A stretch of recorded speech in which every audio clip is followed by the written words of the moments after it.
What's going on, guys? Chandler's Legacy Farm here. So today we're going to be taking a look at my top 4 favorite chopping knives. These are my choppers, okay? These are my 4 favorites.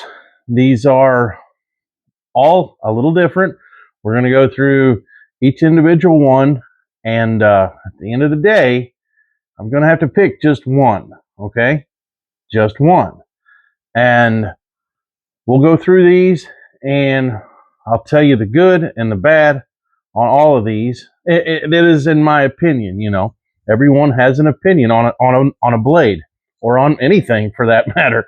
So we're going to go through these and I'll give you my opinion, and we'll see if maybe you guys think my opinion is relevant. What do you think of the new shirt? It'll be in the Amazon affiliate links in the description box down below, along with 3 of these knives anyway, okay? So let's get into this. We're going to start from right and go to the left, and then we'll end with whichever one I would personally choose, okay? So let's start right here. This is the Ned Foss 16-inch machete. Okay, they call this a machete. And whenever you look it up on Amazon, there we go. When you look it up on Amazon, this is what you'll see, minus the black lanyard, of course. But this is what you're going to find, and they label this as a machete. This is not a machete. This thing is like 0.22 thick, nearly a 1/4 inch thick slab of D2 steel. It has a titanium style coating. It has got a rubberized over molded handle over the full tang. It does have a little bit of jipping here on the bottom of the tang that's sticking out. That is the only place it has jipping. This handle feels a lot like the rubber you would find on like a cold steel SRK. All right, it's very comfortable. It is a large handle, but this knife is very comfortable. You can also get this in a standard drop point. You can get it in a tanto point, or you can get it in a clip point, such as what I've got here. This thing I think is around 60 bucks, and this one is one that will be in the links below.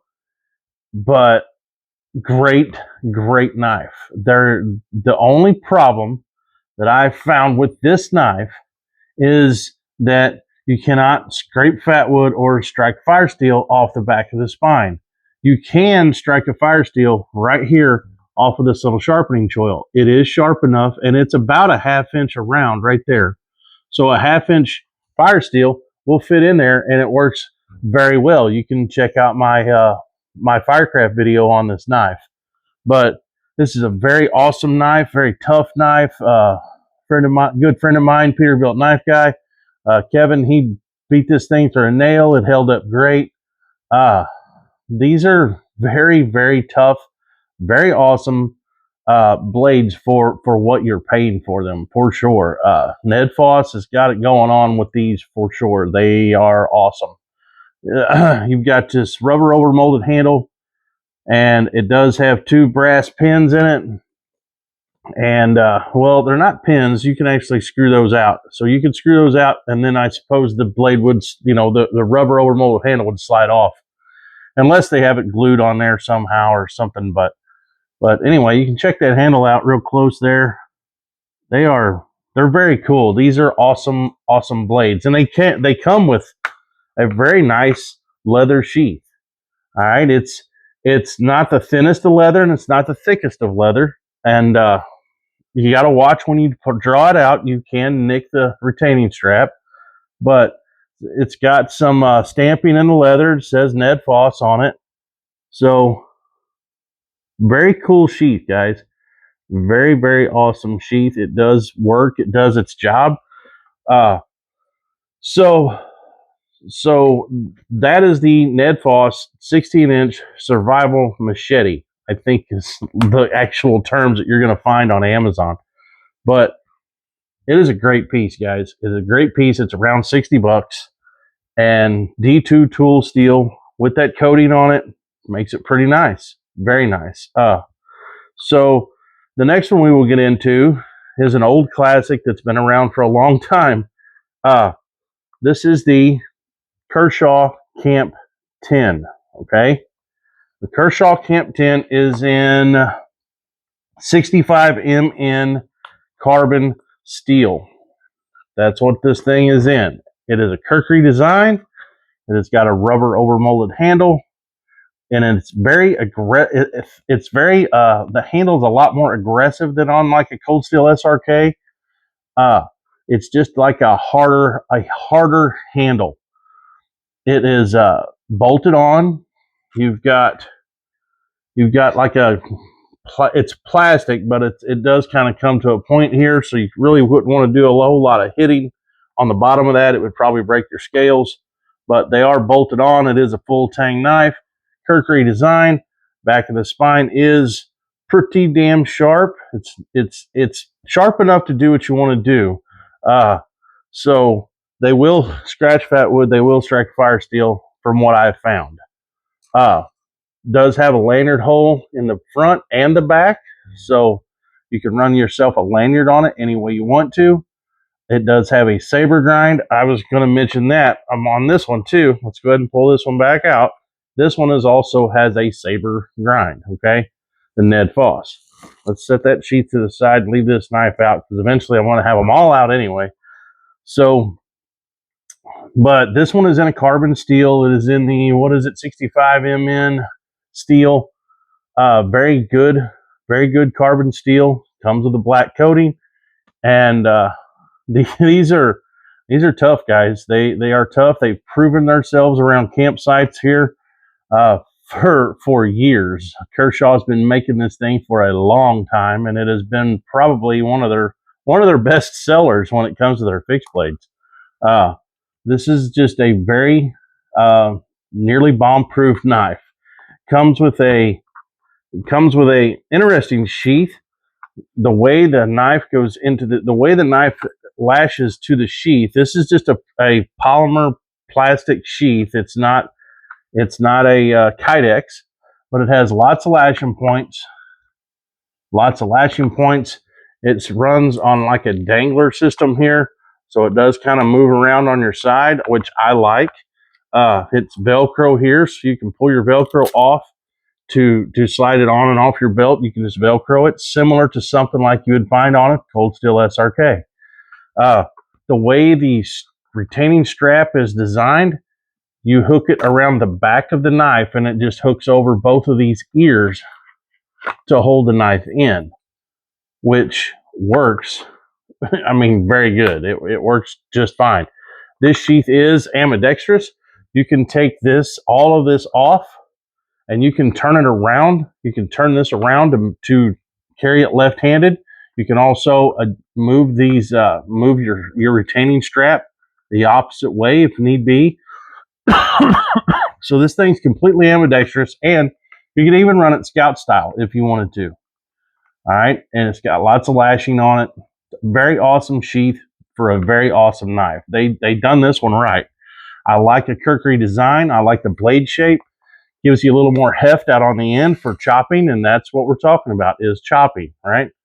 So we'll go ahead and get that one. I'm gonna have to move some of this stuff over.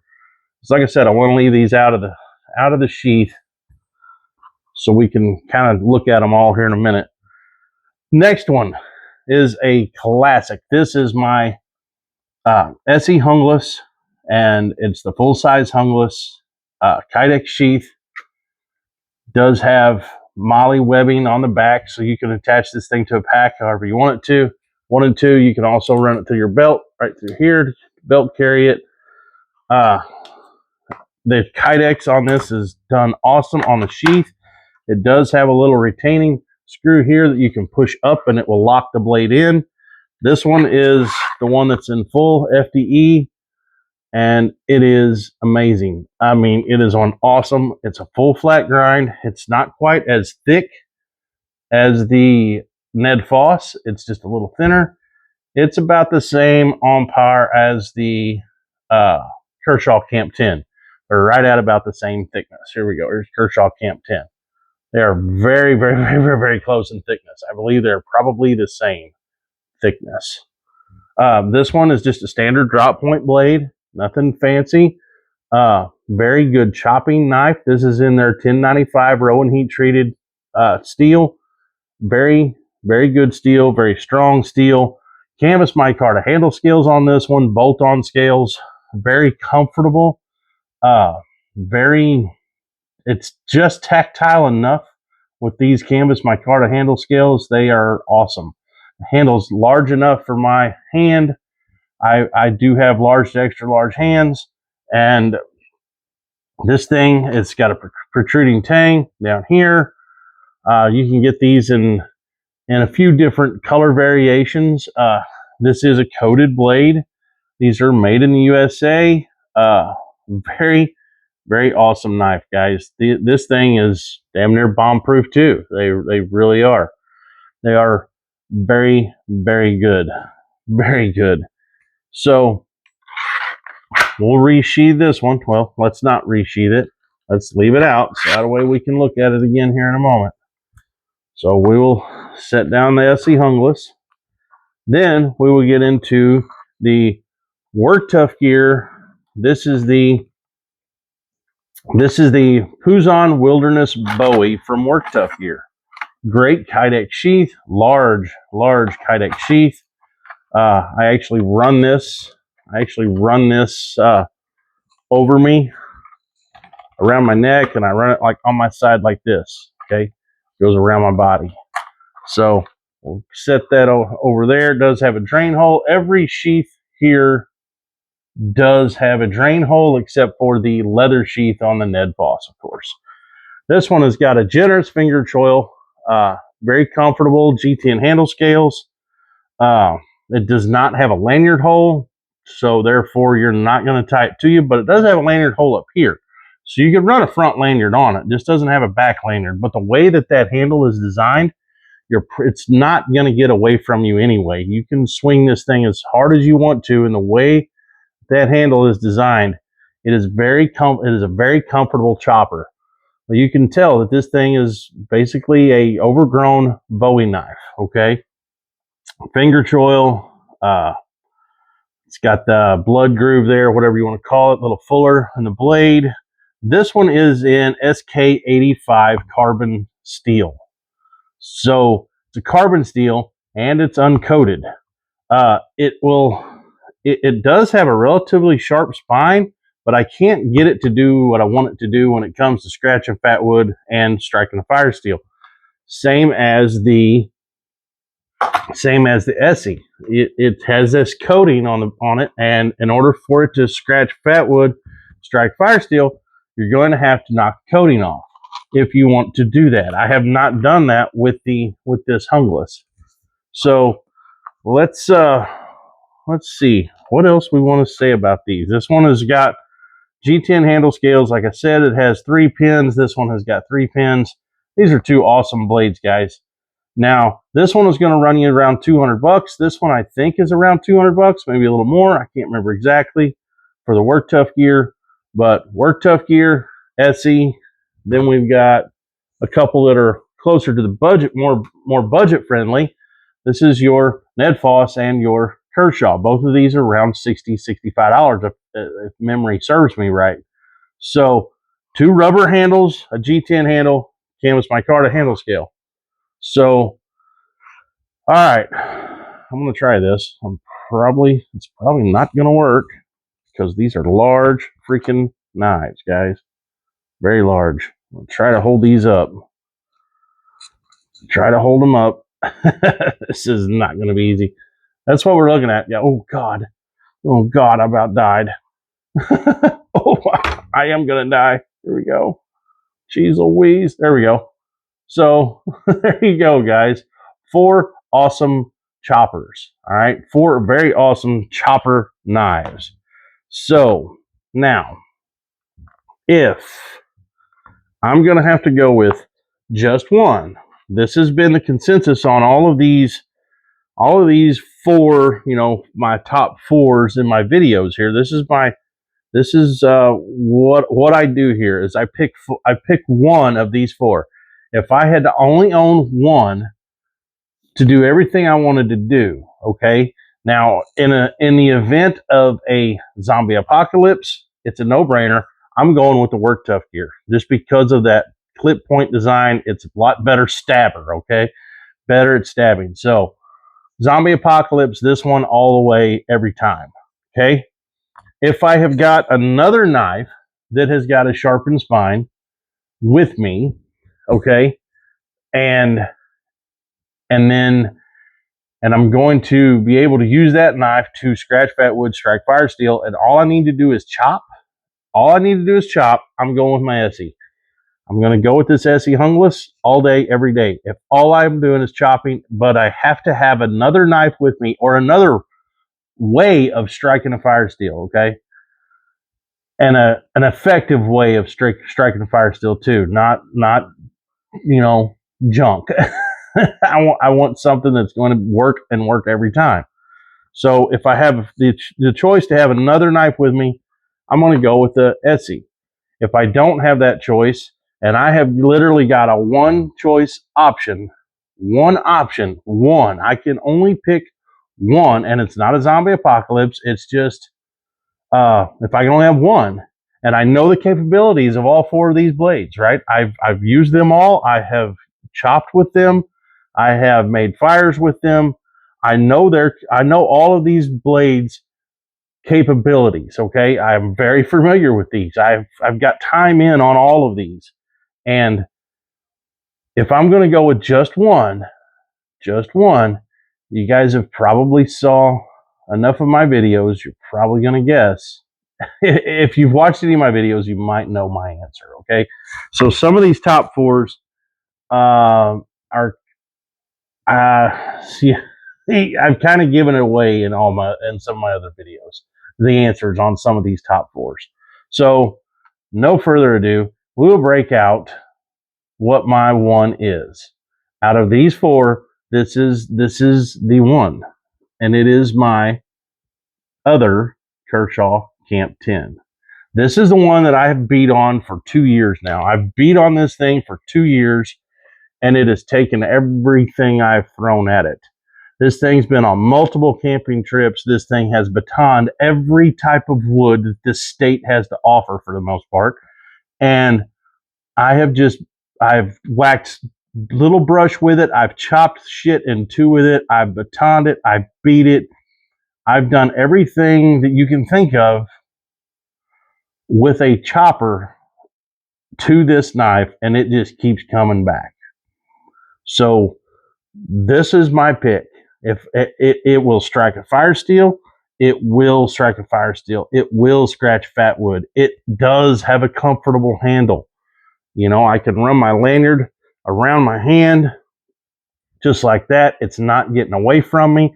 This thing is comfortable. It has the weight out on the end that a chopper needs to have. Kershaw had their shit together whenever they built this knife. And it's only $60-something, guys. I'm looking at two knives here that are both $200 plus dollars. And I'm still going to go with this one. This is what I'm going to go with because it suits every need, okay? It will strike a fire steel. It will scratch fat wood. It will chop. It stays pretty sharp. And it's not too hard to maintain and keep sharp. A lot of people are turned off from a Kukri design. All you need is something like, I didn't bring it out here, but the Work Sharp field sharpener. Just rub that thing up and down the spine. It's not hard to sharpen a Kukri design. It does take, it is a little different to sharpen, but if all you have is a big flat whetstone, yeah, this is not going to work the best. But if you have a sharpening rod of any sort, you can just run it along it and try not to hit the dirt with it, or try not to hit rocks with it whenever you're actually chopping. Try to watch what you're doing. But I mean, rocks are going to dull any knife when you go to whacking it. Just watch Joe X if you want to see that. But this is still my pick. Out of all four of these, this is my pick. Some people are probably going to look at me like I'm absolutely crazy for picking this knife over some of these others. They probably are. But this is my list. This is my preference for what I like out of my knives. You know what I'm saying? And this one checks every box. It checks every box. That's why I actually do own 2 of them. That's why I own 2 of these, because they are affordable. If I mess this one up to completely ruin it, I have this one to fall back to, you know? And sometimes you can catch these on sale. I think I caught this one on sale for like $45 or $50, guys. It's another reason why I have 2 of them, because I caught this one on sale so you know, so inexpensive. But that's it, guys. This one is brand new, and until this one fails me, this one will stay brand new. Whenever this one fails me and I go to this one, guess what? I'm going to buy another one of these in the FDE and keep it until this one fails me. But this one has lasted me 2 years of camping, 2 years of beating the hell out of, and I love it. You know, some people probably will not resonate with this knife at all because of the Kirkery design, maybe because of the aggressive handle. Everyone's going to have their reasons, and everyone has opinions, and that's the reason why it's so great. Our knife world and in our knife community, there are so many choices when it comes to knives, guys. So many choices. But like I said, we're gonna cut this one off right here. This is my top pick for a chopper out of the ones I own. There may be way better choppers out there than what I have, but this one is the one for me. It works. It's awesome in my opinion. I don't have something like a BK9. You know, I don't own any of those. I own a couple clones of those, and they're okay, yeah. But I don't know. Everybody that buys the BKs, they end up changing the handle scales and putting even more money into it. And I don't know. I'm just not that big a fan of the BK series for K-Bar. So, and like I said, there's other choppers out there too. There's competition choppers, you know, that from Cold Steel that are outrageously expensive.